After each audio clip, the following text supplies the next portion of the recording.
Gigo. Liquid and hydraulic assembly. First, let's look at the equipment we have. We have a buoyancy bottle, buoyancy bottle base, recycled water storage, and a secure pump. Do you see the water tubes here? The water tubes are also divided into two kinds. The thinner one is on the right. The thicker one is on the left. Please pay attention to the water tube. Do not connect them in the wrong direction. Now, let's take a look at the buoyancy bottle base.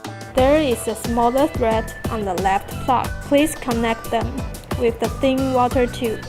There is the thicker thread on the right plug. Connect that to the thicker water tube. Now, looking at the recycling water storage. You can see the middle of the recycled water storage has a thicker hole.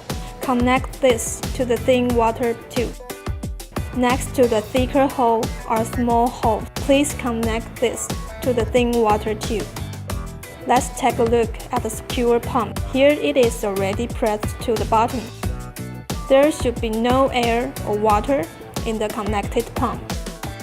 Slowly we lift the plunger using the suction inside to make the water slowly begin to rise.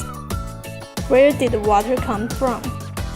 The water came from the thicker water tube above, connected to the plug that does not have a thread.